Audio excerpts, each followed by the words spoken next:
할렐루야. 아멘. 우리 모든 죄를 짊어지고 십자가에 못 박혀 죽으시고 죽은 자 가운데 3일 만에 부활하신 우리 주님을 향하여 우리 할렐루야 찬양대에서 귀한 찬양을 올렸습니다.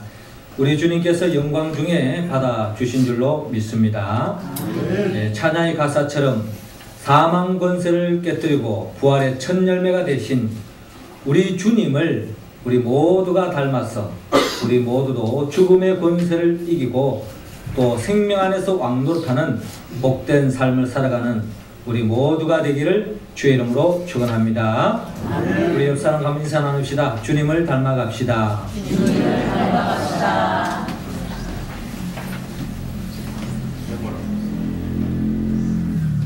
우리가 살고 있는 이 지구촌에는 끊임없는 지진과 폭우와 테러 그리고 또한 예측을 할 수 없는 사고가 번번이 일어남으로 인하여서 많은 생명들이 위협을 받고 있습니다. 특별히 지난주에는 그러한 슬픈 마음을, 무거운 마음을 품고 살아가는 우리들에게 더 없는 기쁨의 소식이 하나 있었는데 지난달 3월 28일에 중북부 산시성 왕자림 탄광에서 침수 사고가 일어나서 153명의 광부가 탄광에 갇히는 그와 같은 불행한 일이 생기고 말았습니다. 이로 인해서 특별히 중국 사람과 이 소식을 들은 모든 사람들이 또 가슴을 졸이면서 하루빨리 구출받기를 갈망을 했는데 지난주 월요일에 약 8일 만에 115명의 광부가 구출된 소식을 우리가 접하게 되었습니다. 죽은 걸로만 생각했던 사람들이 살아나는 그런 소식을 우리가 접할 때에 우리의 마음은 더없이 기쁘고 또한 행복해질 수밖에 없습니다.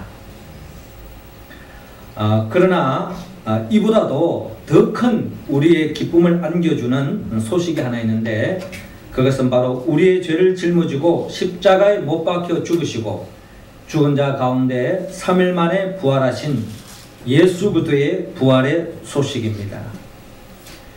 예수 그리스도의 부활의 소식은 결국 우리 모두에게 더 없는 기쁨이 될 수밖에 없는 것은 예수님이 죽은 자 가운데 부활하신 것은 예수님의 당신 자신만 해당되는 말이 아닙니다. 이를 믿는 우리 모두 또한 예수 그리스도를 믿는 그 순간에 죽음의 권세를 깨뜨리고 우리 또한 부활의 생명에 참여할 수 있다고 성경은 약속하고 있습니다. 이 부활의 소식을 우리 모두가 품고 이 부활의 소식을 아직도 알지 못한 채 죽음이라면 끝장난 줄로 생각하고 절망 속에 놓여 있는 그들에게 주의 복음을 전가하는 복음의 소식을 전가하는 우리의 모습이 다 되기를 주님은 원하고 있습니다. 그런데 부활의 소식을 전가하는 가운데는 두 종류의 사람을 우리가 대면할 수 있습니다. 첫 번째 사람은 예수님의 부활의 소식을 들었을 때에 이야말로 더 없는 복음이 없다. 그 부활의 소식을, 그 부활의 주님을 그대로, 액면 그대로 믿는 사람이 있는가 하면은 이를 도저히 내가 믿지 못하겠다. 어떻게 죽은 사람이 다시 살아나느냐? 황당한 말을 어떻게 할 수 있느냐? 도저히 부활을 믿지 않는 사람들을 우리는 대면할 수 있다는 것입니다. 오늘 성경 본문의 말씀에 보면은 특별히 예수님의 12 제자 중에 도마를 우리가 만날 수 있는데 도마 또한 자신이 부활하신 주님을 직접 만나보지 않고는 부활의 주님을 믿을 수 없다는 것입니다. 내가 그 손에 못자국을 보며 내 손가락을 그 못자국에 넣으며 내 손을 그 옆구리에 넣어보지 않고는 믿지 아니하겠노라 라고 당당하게 이야기하고 있습니다. 마침 8해가 지나서 부활하신 주님께서 아직도 믿지 못하는 이 도마에게 찾아와서 주님께서 이 도마에게 말씀합니다. 내 손을 보고 내 손을 내밀어 내 옆구리에 넣어보라. 그리하고 믿음 없는 자가 되지 말고 믿는 자가 되라. 너는 나를 본고로 믿느냐? 보지 못하고 믿는 자들은 복되도다 라고 주님께서 말씀하셨습니다. 그렇습니다. 보고 믿는 것도 대단하지만 보지 않고 부활의 주님을 믿는다고 하는 것은 이야말로 더 큰 복된 일이 없다고 주님께서 말씀하고 있습니다. 하나님은 오늘의 시대에 살아가는 모든 사람들이 2000년 전에 부활하신 예수님을 우리는 직접 만나지는 못했지만 부활하신 예수님을 믿기를 주님은 원하고 있습니다. 하나님은 부활의 주님을 직접 보지는 못했지만 예수님의 부활을 믿는 자에게 오늘 주님께서는 크게 3가지의 복을 우리에게 주신다고 말씀하고 있습니다. 그렇다면 부활의 주님을 우리가 직접 만나지는 못했지만 성경을 통하여 증거되어진 그 부활의 주님을 우리가 믿을 때에 구체적으로 어떤 복을 우리에게 주십니까? 하나님께서는 오늘 본문 19절에서 20절을 통하여 평강의 복을 받는다고 말씀하고 있습니다. 자, 19절 말씀 우리 같이 한번 읽어볼까요? 시작. 이날 곧 안식 후 첫날 저녁 때에 제자들이 유대인들을 두려워하여 모인 곳에 문들을 닫았더니 예수께서 오사 가운데 서서 가라사대 너희에게 평강이 있을지어다. 아멘. 저를 따라하시기 바랍니다. 평강의 복을 받읍시다. 평강의 복을 받읍시다. 오늘의 본문에서 우리는 예수님의 십자가 죽음 그 이후에 특별히 두려움에 떨고 있는 제자들을 오늘 성경 본문을 통하여 우리는 만날 수 있습니다. 예수님의 그 죽음 앞에 절망할 수밖에 없고 예수님이 죽었다면 예수님 제자 또한 생명의 위협을 받고 있는 그 시대 속에 두려움에 떨고 있는 이 제자들에게 부활의 주님께서 찾아오셨습니다. 그리고 예수님께서 제자들에게 너희에게 평강이 있을지어다 라고 말씀하고 있습니다. 여러분, 두려움에 떨고 있는 자에게 가장 소중한 게 무엇일까요? 그것은 바로 평강입니다. 부활하신 예수님은 우리 모두에게 평강을 주기를 원하십니다. 숲속에 늘 불안 속에서 또 천적으로 말미암아 늘 불안에 떨고 불만에 가득 찬 생쥐 한 마리가 살고 있었습니다. 이 생쥐는 하루하루 살아가는 것도 지겹고 재미없었지만 무엇보다도 자신의 보잘것없는 외모와 능력 때문에 동물 세계에서 무시당하는 것이 가장 큰 불만이었습니다. 그러던 어느 날 생쥐는 멋진 모습에 고양이가 너무나도 부럽고 셈이 나서 창조주에게 찾아가서 예언합니다. 창조주님, 제발 저를 고양이로 만들어 주세요. 생쥐가 너무나도 간절하게 부탁하니까 창조주는 소원을 들어주고 생쥐는 마침내 꿈에 그리던 고양이가 되었습니다. 그러나 그 기쁨도 잠시, 알고 봤더니 고양이가 가장 무수하는 존재가 있었는데 그게 바로 개라고 이야기합니다. 그래서 고양이는 늘 개의 위협으로부터 피해 도망 다니고 말았습니다. 그래서 이 고양이는 다시 창조주에게 다가가서 제가 개가 되게 해달라고 또 부탁을 했다고 합니다. 그랬더니 창조주가 원하는 대로, 소원대로 그대로 이루어졌습니다. 아는 게 아니라 고양이가 개가 되었습니다. 개가 되면은 이제 더 이상 무슨 문제가 없겠지라고 생각했는데 이 개에게 있어서 또 하나의 위협되는 존재가 있었는데 그것이 바로 늑대였습니다. 늑대 앞에서 개가 꼼짝 못하는 것을 알게 되었습니다. 다시 창조주에게 찾아가서 늑대가 되게 해달라고 다시 졸랐습니다.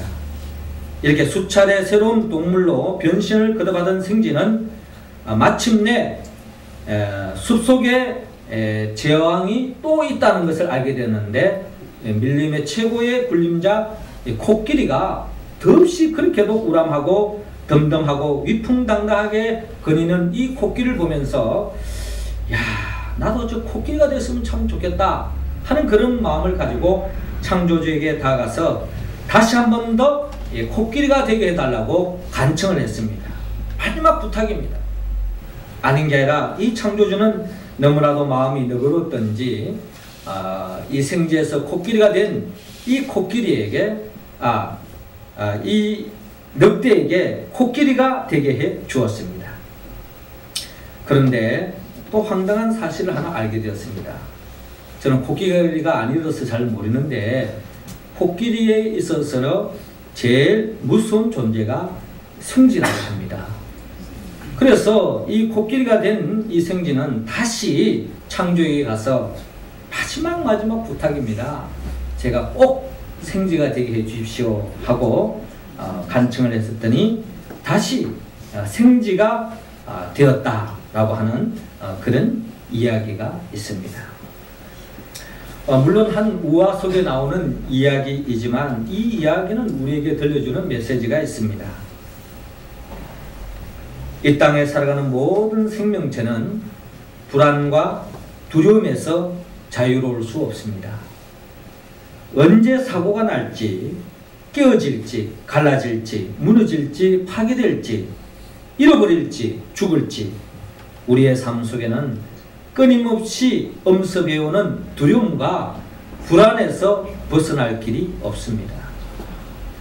물론 우리가 돈이 없을 때는 돈만 좀 있으면은 덤치 내 마음속에 걱정도 사라지고 모든 문제가 해결되지 않으나 라는 생각을 가지고 오지만 막상 돈을 많이 가지고 있는 사람들이 만족하냐라고 들어봤을 때 돈이 없는 사람들이 이해하지 못했던 돈 많은 사람들의 또 다른 형태의 불안과 두려움이 자리 잡고 있다는 것입니다. 권력이 없을 때야 권력만 있으면 모든 것이 해결될 것 같지만 권력을 가진 사람 나름대로 더 큰 불안과 두려움의 자리에 있다는 것입니다. 명예가 없는 사람은 명예만 가지면 모든 문제가 해결될 것 같지만 명예를 잃는다고 해서 문제가 해결되는 것이 아닙니다.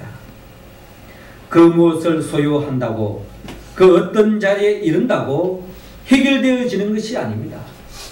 그러므로 우리의 실존을 누구보다 잘 아시는 우리 주님께서 부활의 주님께서 우리에게 찾아오셔서 오늘 이 시간 우리 모두에게 평안을 주고자 하고 계십니다.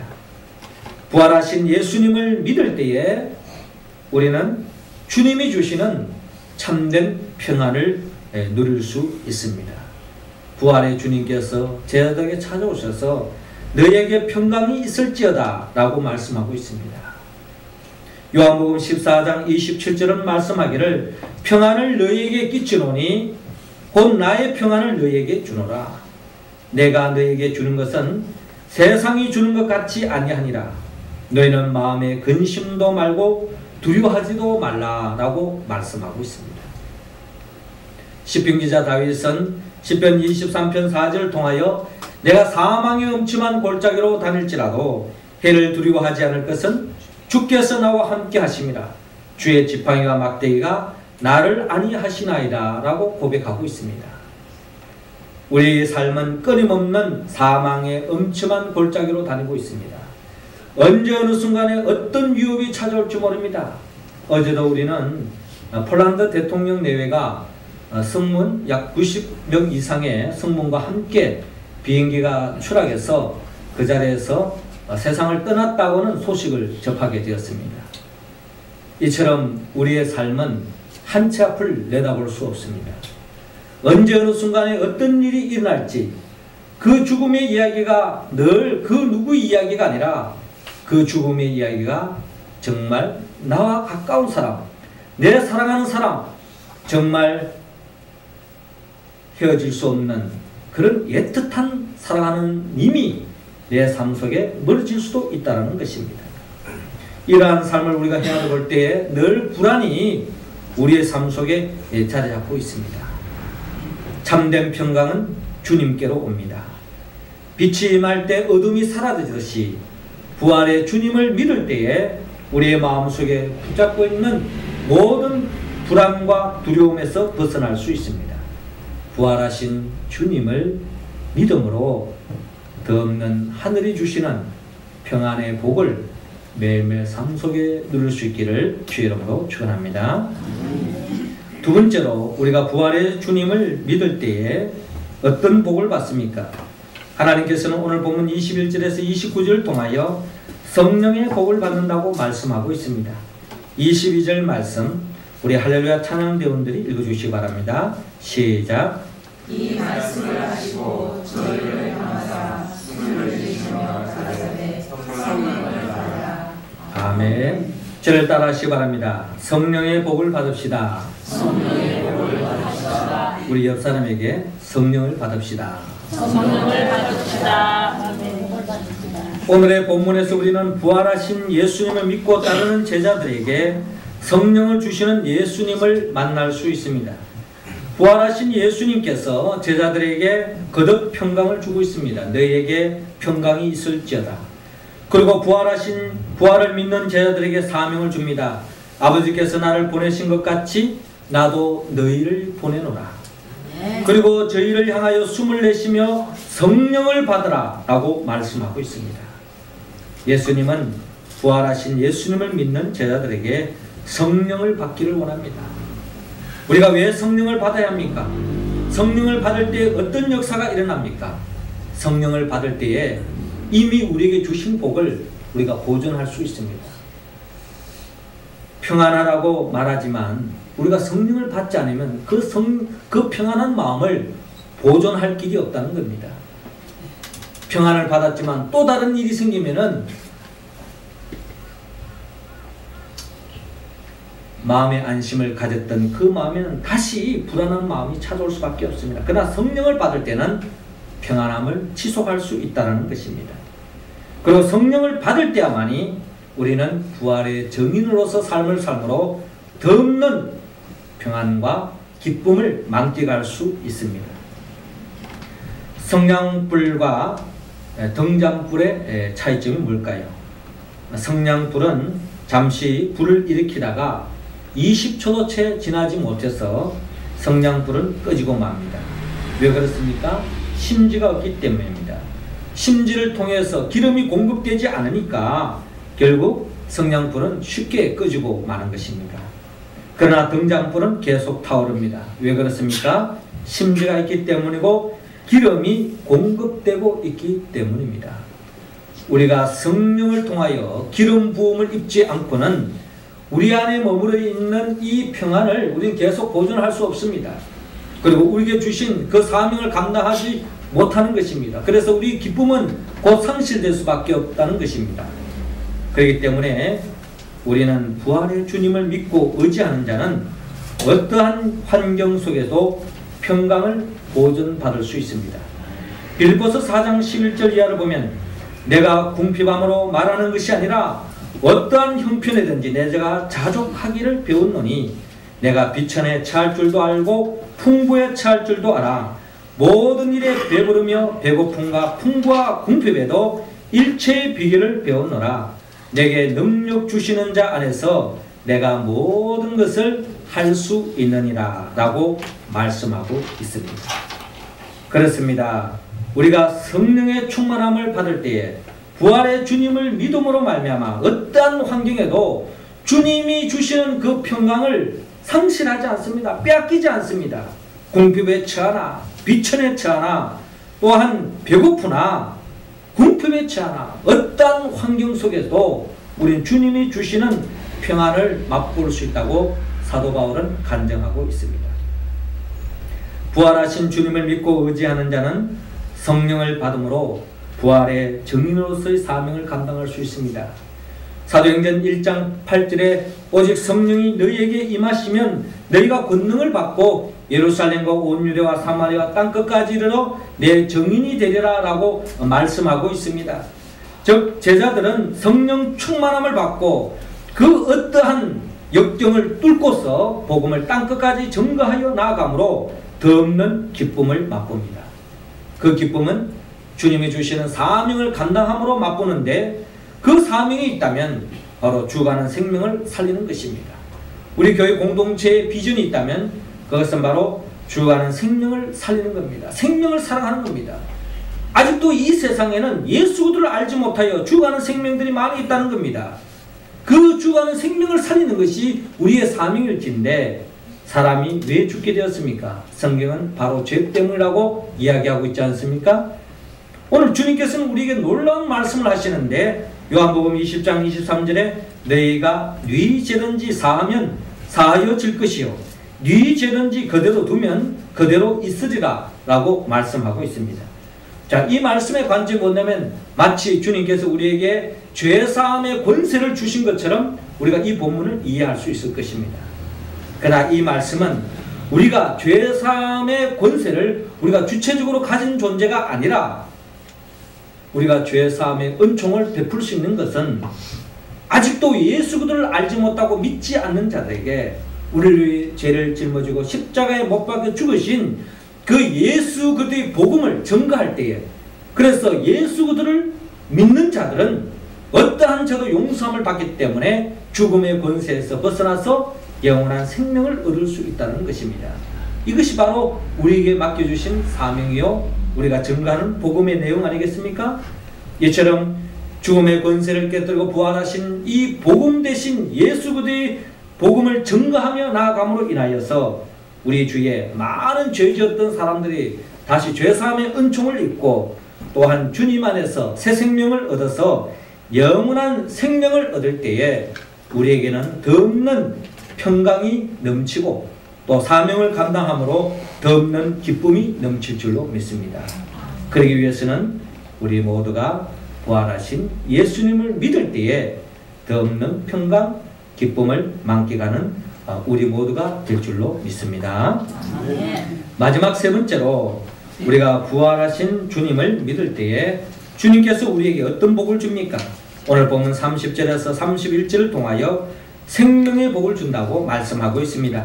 자, 31절 말씀 여러분들이 한번 읽어주시기 바랍니다. 시작. 오직 이것을 기록하는 너희로 예수께서 하나님의 그리스도이심을 믿게 하며 또 너희로 믿고 그 이름을 믿어 생명을 얻게 하려 함이니라. 아멘. 저를 따라하시기 바랍니다. 생명의 복을 받읍시다. 생명의 복을 받읍시다. 오늘의 본문에서 우리는 부활하신 예수님을 믿는 자에게 생명을 주시는 예수님을 만날 수 있습니다.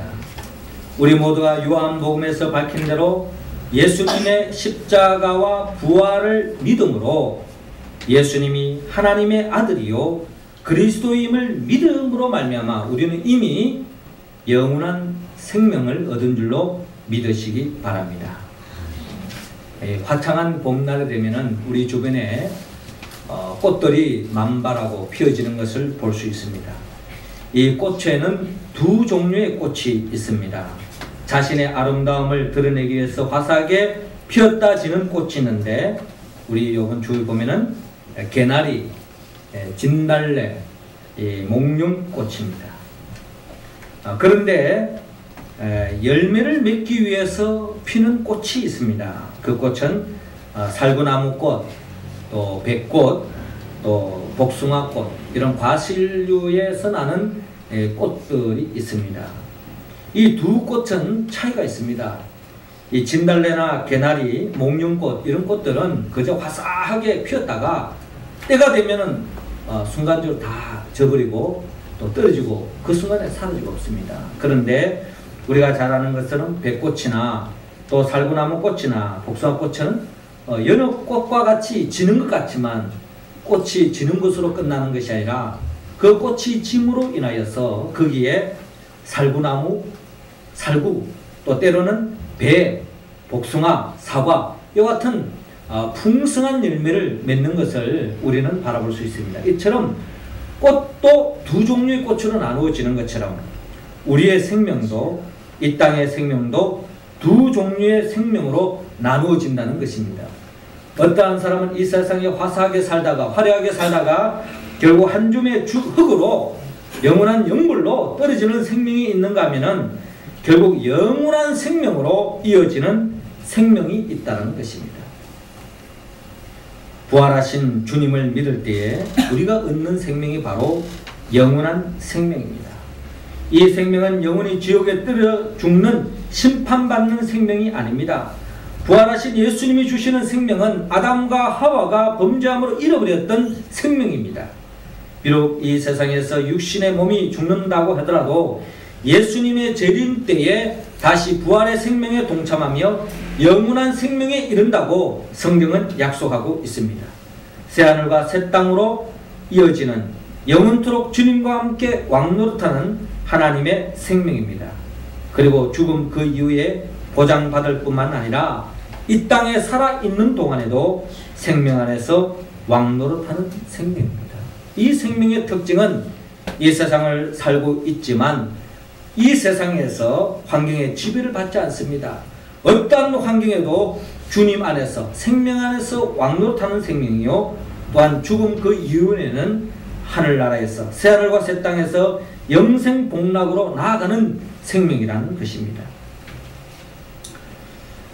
우리는 지난 주간에 이어서 계속되어지는 천안함 침몰로 인하여서 죽음의 소식을 우리가 계속 접하고 있습니다.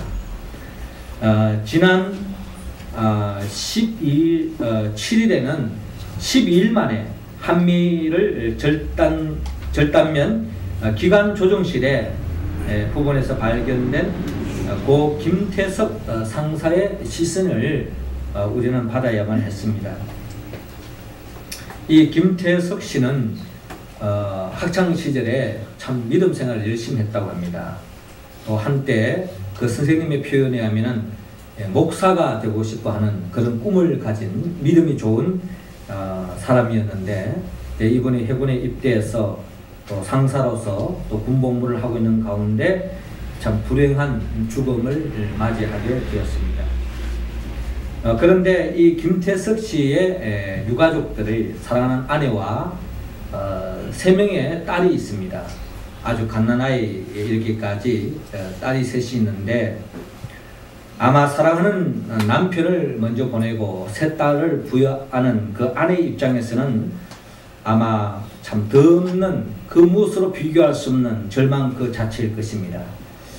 그런데 이 고 김태석 씨의 그 부인께서 이런 고백을 했습니다. 나를 믿고 아무 걱정 없이 하늘나라에서 쭉 지켜봐 줬으면 좋겠어요 라고 하는 그런 글을 남겼습니다. 아마 이 고인의 부인에게는 부활의 신앙이 있었습니다. 죽음으로 모든 것이 끝나지 않고 죽음 그 이후에 천국이 있을 것이고, 또 하늘나라에서 주님의 은혜 가운데 부활의 생명에 동참하여서 가족이 다시 만날 것으로 믿었기 때문에 원치 않는 이 죽음에 대한 생이별을 감내할 수 있었고, 또한 거기에 좌절하기보다는 남편이 천국에서 볼 것으로 생각하고 당당하게 이 세상을 이겨나갈 것을 각오하며 나아가는 그 미망인의 그 고백을 들어보면서 이야말로 예수 그리스도를 믿는 사람의 부활의 신앙을 믿는 자들이 고백할 수 있는 이야기가 아닌가 하는 생각을 가져보았습니다. 그렇습니다. 우리의 삶은 한 치 앞을 내다볼 수 없습니다. 언제 죽음이 우리 가족에게 또 내 삶 속에 찾아올지 모릅니다. 오는 것은 순수가 있지만 가는 것은 아무 순수가 없다는 것입니다. 그러나 로마서 5장 17절은 우리에게 말씀합니다. 한 사람의 범죄를 인하여 사망이 그 한 사람으로 말미암아 왕노릇하였은즉 더욱 은혜와 의의 선물을 넘치게 받는 자들이 한 분 예수 그리스도로 말미암아 생명 안에서 왕노릇하리로다 라고 고백하고 있습니다. 생명 안에서 왕노릇하는 생명은 죄와 사망, 그리고 세상과 육성, 그리고 환경과 운명의 지배를 당하지 않습니다. 도리어 지배합니다. 정복하고 다스립니다. 운명을 개척합니다. 이기는 자의 복을 누릴 수 있습니다. 이 생명을 부활하신 주님을 믿을 때에 주신다고 성경은 약속하고 있습니다. 부활하신 예수님을 믿음으로 영원한 생명을 품고 생명 안에서 왕노릇하는 우리 모두가 될 수 있기를 주의 이름으로 축원합니다. 사랑하는 성도 여러분, 오늘 주님은 부활하신 주님을 믿을 때에 우리에게 평강과 성령과 생명을 주신다고 약속하고 있습니다. 이 복을 우리가 어떻게 받아 누립니까? 부활하신 주님을 2000년 전의 사건을 우리가 어떻게 성경의 말씀 그대로 믿을 수 있습니까? 우리는 성령의 도움을 입지 않고서는 우리는 부활의 주님을 온전히 믿을 수 없습니다. 성경은 우리에게 말씀합니다. 성령을 받기 위해서는 우리가 예수님이 누구인지 바로 알아야 합니다. 예수님은 누구입니까? 예수님은 바로 말씀으로 천지 만물을 창조하시고 또 말씀 육신에 이 땅에 오셨고 또 우리의 모든 죄를 짊어지고 십자가에 못 박혀 죽으시고 죽은 자 가운데 3일 만에 부활하셔서 지금도 성천하셔서 하나님 보좌 우편에서 성령의 도움을 입고자 성령을 간구하는 자에게 성령을 마음껏 보내주시는 분입니다. 이처럼 성령의 도우심으로 주의 말씀에 응답하여 나아가는 그들을 통하여 주님의 몸된 교회가 든든히 세워지고 그들을 통하여 하나님의 나라가 확장하여 질 것인데, 주님은 이러한 자들에게 이 세상 그 무엇으로 바꿀 수 없는 천국의 기쁨을 안겨주기 위하여 주님은 재림하여 오신다고 성경은 약속하고 있습니다. 이러한 주님을 믿고 의지하며 나아갈 때에 예수의 영 보혜사 성령이 우리에게 함께 하심으로 말미암아 우리 모두가 오늘 주신 말씀처럼 보지 않고도 부활하신 주님을 믿음으로 진정한 평강과 성령과 생명의 복을 만끽하며 살아가는 우리 모두가 되기를 주의 이름으로 축원합니다. 기도드리겠습니다. 생명의 영 보혜사 성령님이시여, 우리도 도마처럼 부활하신 예수님을 직접 보지 않고는 믿지 않는 부족한 죄인입니다. 우리를 긍휼히 여겨 주시옵소서. 이 시간 우리 모두에게 믿음의 영을 부어 주시옵소서. 그리고 부활의 주님을 직접 보고 만져보지는 못했지만 부활하신 예수님을 온전히 믿음으로 보지 않고도 믿는 자들에게 약속하신 평강과 성령과 생명의 복을 받아 누리게 하여 주시옵소서. 그리하여 하나님께 영광 돌리고 생명 안에서 왕노릇하는 삶, 부활의 삶으로 인도하여 주시옵소서. 예수님의 이름으로 기도드리옵나이다. 아멘. 우리 다 같이 469장 우리 부르면서 준비하신 헌금을 드리겠습니다.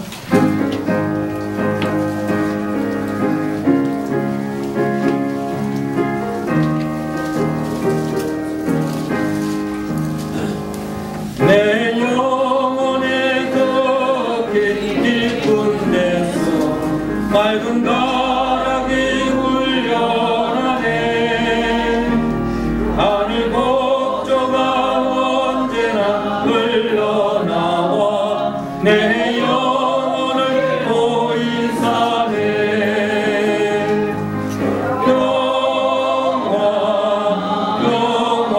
평화로다 하늘 위에서 내려오네. 그 사랑의 물결이 영원토록 내 영혼을 덮으소서. 내 마음속에 솟아난 이 평화를 깊이 묻힌 보배로다. 나의 보화를 캐내어 가져갈 자 그 누구냐 안심일세.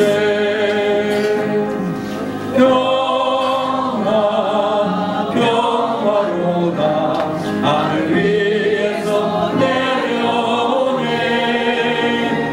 그 사랑의 물결이 영원토록 내 영혼을 덮으소서. 내 영혼의 평화가 넘쳐나는 주의 축복을 받음이라. 내가 주야로 주님과 함께 있어 내 영혼이 편히쉬네. 평화로다